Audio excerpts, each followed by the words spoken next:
He is a BNP man, এছাড়া কোনো দিক থেকে তিনি কোয়ালিফাই করেন যে আমি সেটা কিন্তু দেখছি না। আহসান এইচ মনসুরকে সরিয়ে নতুন গভর্নর নিয়োগ মুস্তাকুর রহমান, এই প্রথম একজন ব্যবসায়ীকে গভর্নর, এই নিয়ে নানা আলোচনা আছে, সমালোচনা আছে। টিআইবি উদ্বেগ প্রকাশ করে বলছে যে স্বার্থের দ্বন্দ্বের ঊর্ধ্বে উঠে কতটা তিনি স্বাধীনভাবে দায়িত্ব পালন করতে পারবেন, এই নিয়ে উদ্বেগ আছে তাদের। এই যে বাংলাদেশ ব্যাংকের গভর্নর নিয়োগ নিয়ে যা হলো, আপনি কিভাবে দেখছেন?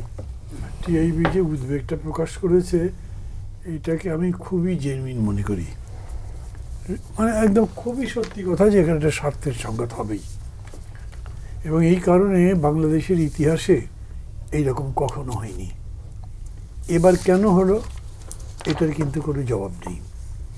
বাংলাদেশ ব্যাংক মানে it is a regulatory organisation, এবং রেগুলেটরি মানে কি, ধরেন টোটাল ফাইন্যান্সিয়াল সিস্টেমকে কন্ট্রোল করে, গাইড করে, ডিকটেট করে ইভেন।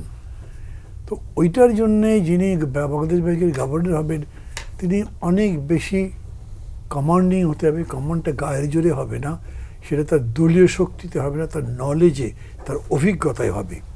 সেই সব দিক থেকে যদি বিবেচনা করেন তাহলে এডুকেশনাল ব্যাকগ্রাউন্ড বলেন অথবা তার এক্সপিরিয়েন্সের কথা বলেন, চাকরি তো করেনি, ব্যবসায়ী করেছেন কেবল, এগুলো যদি বলেন তাহলে আমি মনে করি উনি কোনো দিক থেকে কোয়ালিফাই করেন না।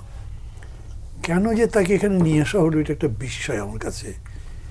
গতকালকে যখন প্রথম কথাটা শুনেছি তখন আমরা পার্টি অফিসে ছিলাম, কেউ কেউ বললেন যে উনি কি বাংলাদেশ ব্যাংকের ডিরেক্টর ছিলেন। পরে দেখলাম যে না, উনি তাও ছিলেন না, ভার্চুয়ালি এরকম কোনো প্রতিষ্ঠানে কখনো কোনো চাকরি করেননি। তাহলে তাকে দেয়া হলো কেন?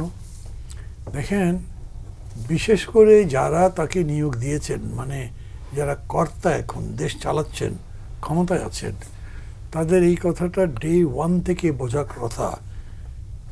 এর আগের আচরণে উচ্চারণে মনে হয়েছিল তারা বুঝছেন, বা শপথ গ্রহণের পরেও কিছু কিছু কথা তারা যা বলেছেন তার মধ্যে একজনের দায়িত্বশীলতার পরিচয় পাওয়া গেছিল।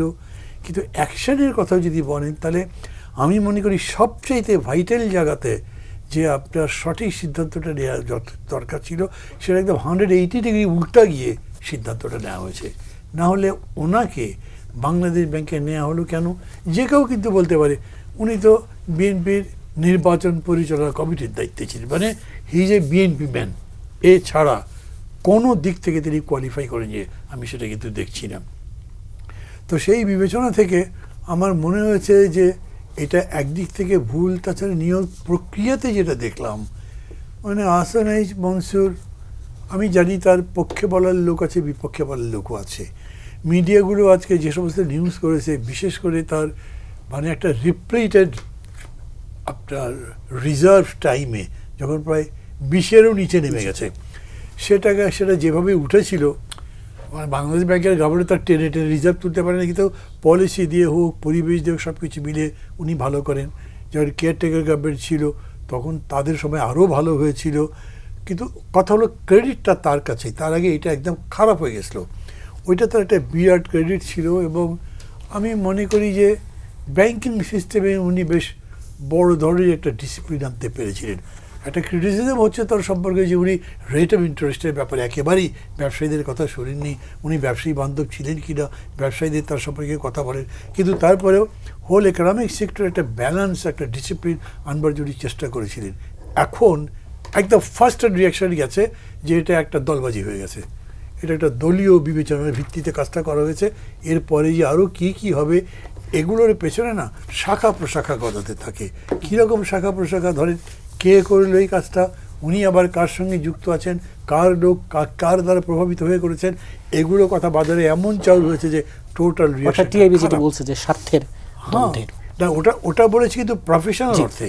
কিন্তু আমি আবার দেখলাম কি, সন্ধ্যার পর থেকে আমি যতক্ষণ পর্যন্ত টিভির সামনে ছিলাম, নর্মালি আমি খুব টিভির সামনে থাকি না, আজকে দেখলাম যে টিভি ব্যাপকভাবে প্রচার করবার চেষ্টা করছে যে উনি কত এফিশিয়েন্ট।